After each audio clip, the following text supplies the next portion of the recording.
is advised. Hey everyone, this video is brought to you by Audible. Audible is offering you a free audiobook with a 30-day free trial membership. All you need to do is go to audibletrial.com/bgunlocked. The link is in the description below, and now enjoy the video. Hey everyone, welcome to the discussion for Hostage Negotiator, Crime Wave, and Career. I just finished doing a two-parter to a whole career of the career game, where going from year 0 to year 10, and I gotta say, this game is so much fun.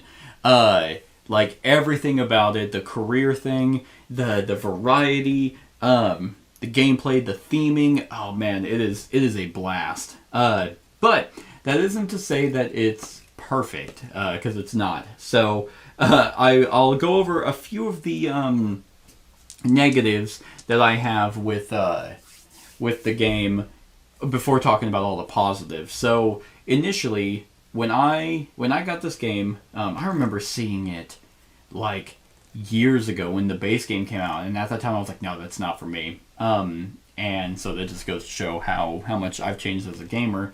But there's one major complaint that it's not that big of a deal, but at times it can be very frustrating. So whenever you are doing a negotiation, like whenever you're just doing a regular whatever, pick your guy and then go through the cards, there could be times where, and they mentioned it in the rulebook, that the dice feel like they decide how well you do, and that is And like, even in the rules, it's just like, no, that's not true. It depends on how you play your cards and things like that. That is, for the most part, the case, where it's like, it sometimes is, what cards you play, and like, okay, well, this one is going to be super critical, but if I fail, it's not going to be the worst thing, or if I only get one success, it's not going to be the worst thing.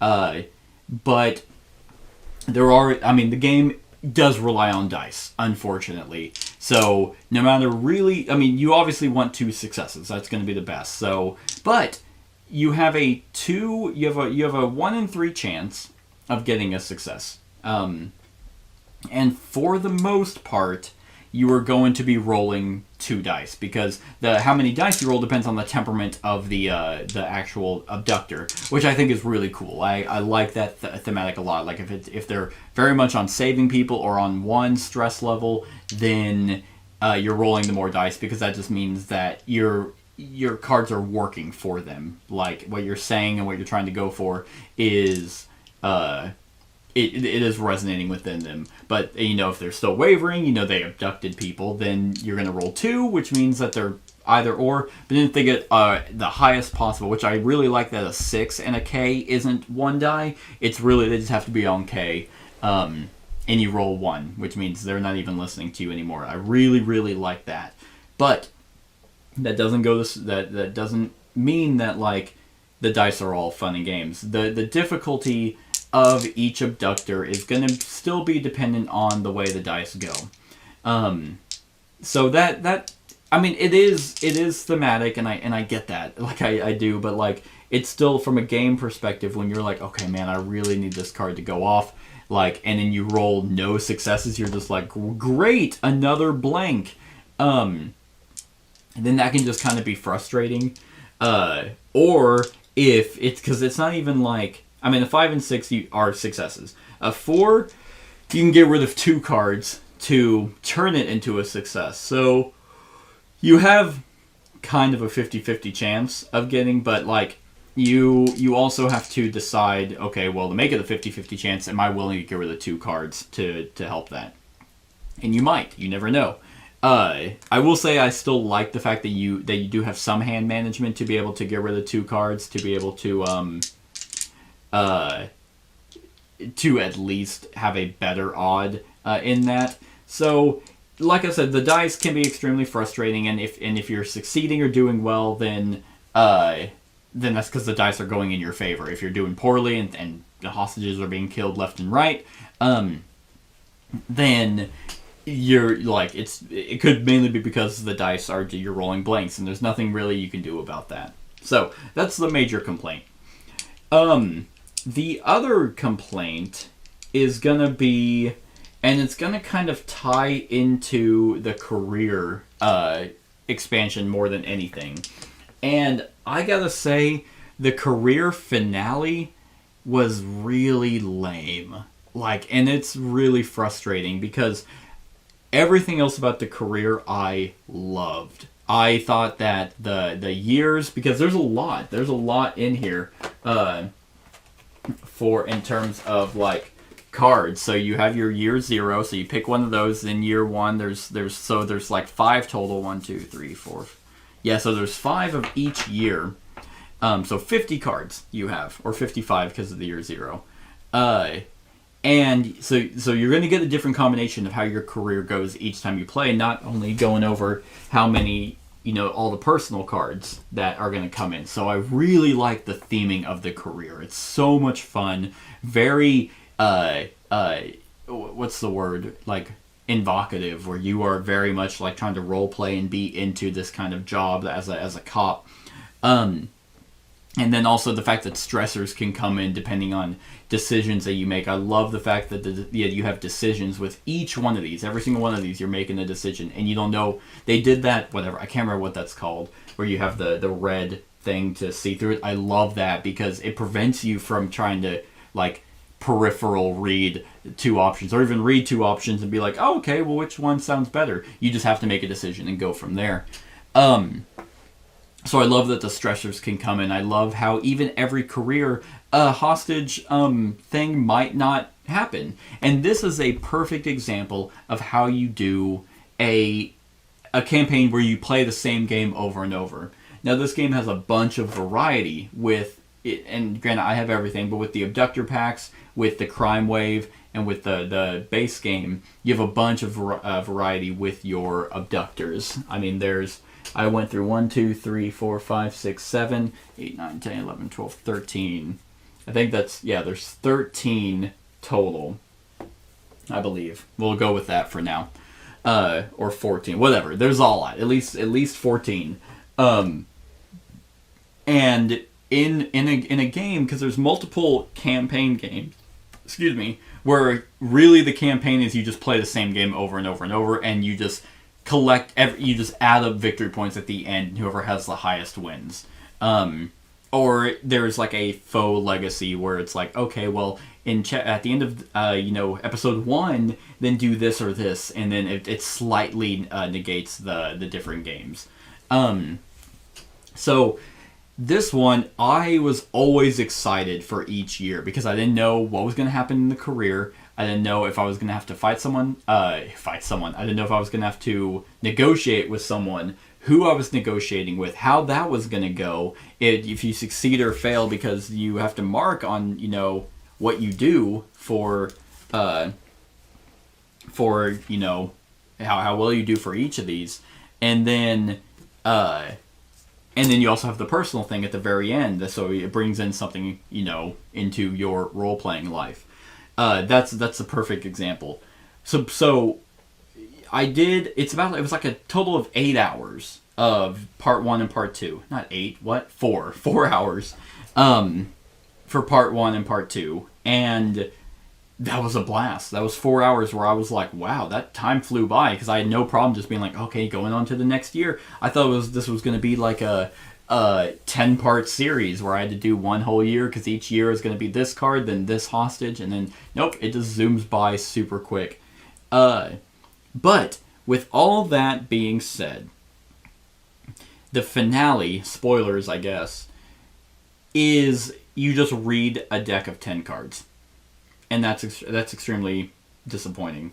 Not that the 10 cards weren't interesting, because they very much were, but in a game where all your other cards, all your career cards, there's 5 of those, and you pick one from each, you essentially remove the variety of the 10 cards that are here. You will go through all. Well, I guess you technically might not, depending on how well your merit or your stress does. You can remove dice. If you don't go up in merit, then you start with less dice, and then if those get removed, then it goes just to one of 3 different endings.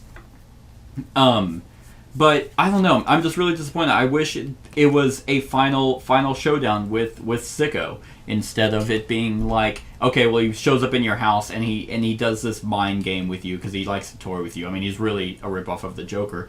All that's fine. I like that part. I like the theme of this. I just didn't like how I'm sitting here just reading 10 cards because, one, it works out because I did it for a series. I recorded it. But imagine just sitting by yourself because it's only a solo game and reading it, and then you're like, okay, I'll choose this. Okay. And you do that until 10 cards, and eventually it's just like, okay, well, there's no more finale cards, go to ending B. And then once you do that, then you already know what ending B is. So I know what one option of ending B is. It was just very, very anticlimactic. It could have been better if they actually did it as like what they did for the halfway point, where it's like, okay, well, now it's this whole new game of year 5 where he kidnaps your wife. And then you have to do some weird negotiation thing with that. They could have easily done it for a final showdown. So that's basically my biggest complaint was that finale. That was just kind of lame. So let's talk about the actual hostage negotiator. So one, I love the theme. I think this is a very, very cool theme. I love Van Ryder games. They got me hooked with the Big Score, and then they did Detective City of Angels, which is a phenomenal, unique detective game. Then I've done their Caruso Crew. That one's a fun, cute kids escape game. And then there's this one I knew about for a while, but I just never went around to get it. And it's so fun. I like the card play. I like the variety of how each hostage, each abductor is completely different from one another. They have their own demands. They have their own reason for why they're doing things. Some of them have their own pivotal events. Some of them have their own terror cards, and so you're going to interact with them in a relatively different way. I mean, it all will kind of boil down to you're trying to save hostages. That's it. So it's kind of how you're going to go about doing that. And what makes the career so fun is there's actual stakes involved. In a solo, in just a one-off, like, okay, well, I'm going to go and I'm going to do Edward Quinn. You know, you obviously only have your win or lose condition. But in a career, you actually have, like I said, you have weight to it. How many people die? How many people succeed? How well you do in that negotiation will affect your career stress, personal stress, and marriage, and all that. You can get potential stress depending on it. It will just affect certain things, which I love, like it would in real life. You saved 9 people, but one person dies. Well, you didn't save 9 people. You got one person killed. That's kind of the mentality. This game can be extremely dark, and there was one where it almost was super, super dark, where the cult had put in their kids as an abductor, and then the card that happened to come out was a hostage. They tried to escape, and if you roll a die and it's like, okay, I failed, then it kills them. And in that particular situation, the hostages were the abductors, and if you killed one, it was the top one, so that basically meant the kids, they killed the kids, and that's like, what the fuck? So you have a bunch of situations like that. But they do obviously do a disclaimer where it's like, hey, all likenesses and situations, it's all fictional. If there's anything that's similar to something that happened, it's purely coincidental, and I believe that. I think all the rip-offs of, career with oh, okay, well, he's on the cover with Joker or something, or Sicko, not Joker. With Sicko, it's I mean, that's playful because, I mean, Joker's not a real person. And I don't even know for 100% if they even took that and ran with it. But that gives you some weight. And, like, I saved, let's see, 18, 20, 31, 32, 38, 50. I saved 50 total people, but I lost 10. and even this year 10 wasn't even anything. So, and that could also be the way that the finale happened. That could have also just been because of the year 10, because it just says like he's back, and then but there's more year 10s in there, so that could have just been the scenario. So, so I hope that that's the case, that the finale of Career isn't always, hey, read through these 10 cards, because that would be really lame. So yeah, like, this has weight to it. I saved 50 people in my career run through. I became captain. I got divorced, I think, at some point. The card was messed up, and I almost virtually had no stress. So this was a lot of fun, but I lost 10 people. So it could be very hard if for people who can't like disconnect from reality, or if if this relates to you in any way, then don't play this game, because the theme does come out. So going back to not in the career, if you're just playing, Crime Wave or just the regular base game, what you're going to get out of it is what you put into it. What I tried to do was try to role play and do some discussion, because reading from the cards, they tried to give you at least an idea of just like what the top saying, and then give you some flavor text. That can aid you, but it's not always going to, like, don't play this game. Kind of like other storytelling games. Don't just be like, okay, minor extraction. Okay, 1 success. Okay, just stay calm. Okay, play that. Don't do that, because you're gonna take a lot out of what the game is trying to give you. What I would suggest is kind of do what I did. And I'm not the best storyteller, and I've never DM'd any type of tabletop, but try to explain what you're doing. Try to explain, okay, well, they played this, like, this tarot card came up, and it's going to cause this. So why are they freaking out like that? What? And I'm going to play, you just need to trust me, like, because you're doing this, and try and make the theming around it even more flair, give it more flair and more glamour, because you don't have the aid of the career stuff, the personal stuff, the stressors, the career cards. You don't have all that aiding that add even more theme. You just have the game. But I still think the game is a lot of fun. The dice can make it extremely stressful, where you're like, okay, I need this one to succeed. I need so many career conversation points right now to be able to purchase this specific card, because I have no way of getting out. I have no way of capturing him or killing him, but I want to. So it's like, okay, so I'm rolling 2 dice, and yes, okay, I got a success, and then I have 2 cards left that I'll discard to make that a success. That gives me the 4 that I need, or which then in the spend phase I can buy. But the tarot cards are a lot of fun too, because then you're like, ooh, okay, awesome. Then they flip one, and it's just like, it can turn the whole thing on its head, where you're like, oh no, like, hey, discard a card that has an extraction on it, or things like that, and you're like, no, that's the one card I had, that sucks. I spent so much time, and because there's only ever, for the most part, 10 tarot cards, so you have 10 rounds at least to try and get it before the pivotal event, which makes things really chaotic and a lot of fun. I love the pace of this game. I love how it's just like, okay, boom, you just play as many cards as you feel like playing, trying to resolve them in the best way possible. Then you go to your spend phase. You cannot buy the cards that you just played back, but you can buy whatever is available. All the tools and things that you've learned in your career to use to try and help you in this situation. And then it's his turn. You just flip a tarot card, and it's like, boom, this is what happens.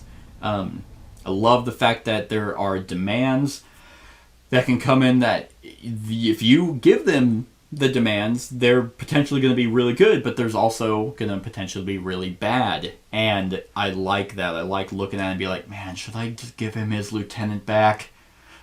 That's going to be a really good ability, but if I get rid of him, then his lieutenant stays and I have to deal with him. Can I do that? And each one of them is different with their own specific demands, as well as just there's different terror decks, there's different escape demands on how they want to get out, different just the game just has a bunch of variety, and the abductor packs just add more to that. So I'm trying to think. The length of the game is really good. It says 15 to 30 minutes. That's actually about right.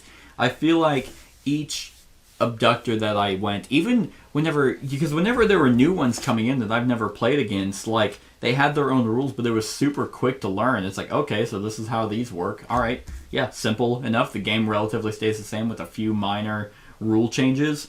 And boom, let's go. I have my starting 6 cards, and let's just kind of get this ball rolling. Okay, well, with this guy, this is what's happening. So I'm gonna try and change up what I'm what cards I'm gonna use this time.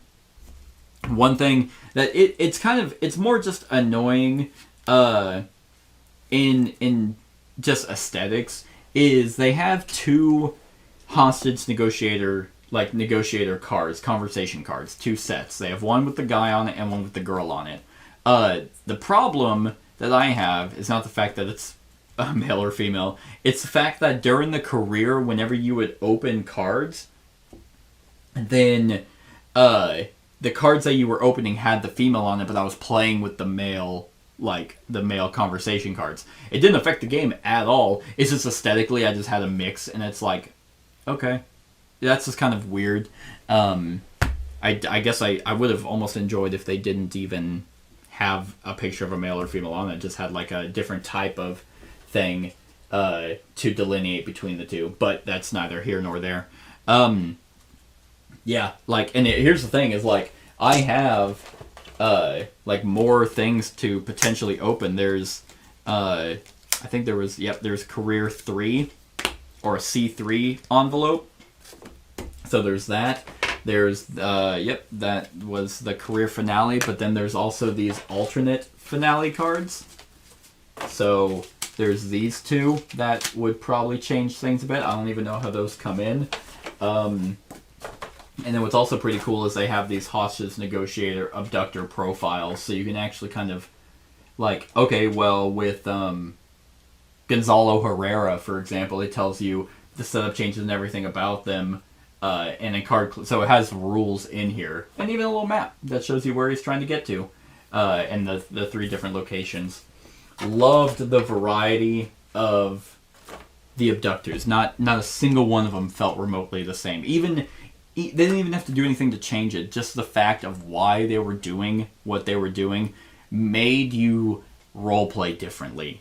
Me talking to the Instagram influencer or the OnlyFans chick is different than how I'm going to talk to the Seaver family. How I talk to the Seaver family is going to be different than how I talk to, whatever, the cult. It's just, this game is a lot of fun. And I think the theming and card play and things like that overshadow the, kind of in this particular case, the career finale lackluster, and then also the randomness of the dice, because the game's so quick anyway that if you lose, it's just, well, sometimes, and the career lets you even give a reason to why dice are bad. Instead of playing, because I did play just a regular game, just against whatever the terrorist guy, Arcane. And I mean, it wasn't as fun. Like, the career was still very enveloping and engrossing, but it's just like, if you roll blanks, you fail on every single thing, he kills all the hostages, that just gives you more theme to go off of for decisions that you're making. And you could be like, okay, well, now I tried my best, and he just wasn't listening. He wasn't having it this time, and he slaughtered all those people. Now the decisions I'm going to make might be different. I really, really, really like that. So yeah, this game's a lot of fun. I can't really think of a whole lot to say, but so on a scale of 1 to 10, I think I'm honestly going to give this a 9, because whenever I can play a game, because really the career was just phenomenal. Okay, so actually I will say, Hostage Negotiator by itself is probably around a 7. Like, even with the variety, that is gonna